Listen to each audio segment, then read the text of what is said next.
Hi friends, എല്ലാവർക്കും എൻ്റെ YouTube ചാനലിലേക്ക് സ്വാഗതം. ഇന്ന് നമ്മൾ സെക്രട്ടേറിയറ്റ് OAയുടെ പഠിക്കാൻ വേണ്ടി രണ്ടാമത്തെ ദിവസമാണ് എടുത്തിരിക്കുന്നത്. രണ്ടാമത്തെ ദിവസത്തിൽ ഞാൻ ഇന്ന് നോക്കിയിരിക്കുന്നത് മാർത്താണ്ഡവർമ്മ ഇന്നലെ നോക്കിയിരുന്നു. ഇന്ന് മാർത്താണ്ഡവർമ്മയുടെ കുറച്ച് ഭാഗവും പിന്നെ ചിത്തിര തിരുനാൾ വരെയുള്ള ഭാഗങ്ങളുമാണ്. ആ ഭാഗം ഒന്ന് ഓടിച്ച് വായിച്ചു പോയതാണ്. കൃത്യമായി പഠിച്ചെടുത്തിട്ടില്ല. റിവിഷൻ ടൈമിൽ വർഷങ്ങളൊക്കെ പഠിച്ചെടുക്കാം എന്ന ചിന്തയിലാണ് ഞാൻ അങ്ങനെ ചെയ്തിരിക്കുന്നത്. പിന്നെ എന്താണെന്ന് വെച്ചാൽ ജനുവരി CA നോക്കി, 2025 ജനുവരി CA നോക്കി. പിന്നെ കുറച്ച് ഇംഗ്ലീഷ്, മാത്സ്, പ്രീവിയസ് അങ്ങനെ ചെയ്ത് നോക്കി. അങ്ങനെയായിരുന്നു ഇന്നത്തെ ഫുൾ ഡേ. എനിക്കിന്ന് ഫുള്ള് കംപ്ലീറ്റ് ആയിട്ട് യൂസ് ചെയ്യാൻ പറ്റിയിട്ടില്ല. ഒന്നാമത് സൺഡേ ആണ്, അതിൻ്റേതായ ബഹളവും കാര്യങ്ങളൊക്കെ ഉണ്ട്. കുട്ടിയുള്ളത് കൊണ്ട് തന്നെ എല്ലാ ടൈമും പഠിക്കാനിരിക്കാൻ പറ്റുന്നില്ലല്ലോ.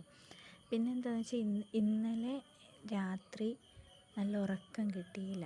കാരണം എന്താണെന്ന് വെച്ചാൽ ഇന്നലെ രാത്രി എനിക്ക് നല്ലൊരു സന്തോഷം കിട്ടിയൊരു ദിവസമായിരുന്നു. ഞാൻ പ്രതീക്ഷിച്ചൊരു റിസൾട്ട് എനിക്ക് കിട്ടിയിട്ടുണ്ടായിരുന്നു.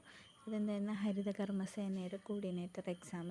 ചെറിയൊരു എക്സാം ആയിരുന്നെങ്കിൽ പോലും ഞാനത് 7ാം റാങ്ക്, എൻ്റെ ജില്ലയിൽ ഞാൻ 7ാം റാങ്ക് നേടിയിട്ടുണ്ട്. അതുകൊണ്ട് തന്നെ അതൊരു ജോലി കിട്ടും എന്നുള്ള പ്രതീക്ഷ എനിക്കുണ്ട്.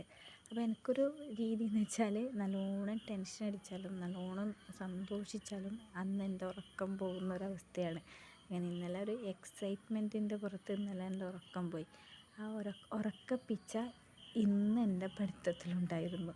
അങ്ങനെയായിരുന്നു ഇന്ന് എൻ്റെ പഠിത്തം പോയത്. അതുകൊണ്ട് തന്നെ ആ പഠിച്ചത് മൊത്തം ഇന്ന് ഓർമ്മയിലുണ്ടോ എന്ന് ചോദിച്ചാൽ ഇല്ല. കുറച്ച് കാര്യങ്ങൾ മാത്രമേ ഓർത്തെടുക്കാൻ പറ്റുന്നുള്ളൂ. എന്നാലും എന്നെക്കൊണ്ട് പറ്റുന്ന പോലെ മാക്സിമം ഞാൻ ഇന്നത്തെ ഡേ പഠിക്കാൻ ശ്രമിച്ചിട്ടുണ്ട്. പിന്നെ ഈവനിങ്ങൊക്കെ ഇങ്ങനെ പച്ചക്കറിക്ക് കുറച്ച് കയറ് കെട്ടാനും അങ്ങനെ കുറച്ച് അല്ലറ ചില്ലറ പണികളൊക്കെ ആയിട്ട് പോയി. കുറച്ച് പച്ചക്കറി അമ്മയൊക്കെ നട്ടിട്ടുണ്ടായിരുന്നു. അതിനൊക്കെ സഹായിച്ച് അങ്ങനെ പോയതാണ് ഇന്നത്തെ ഡേ.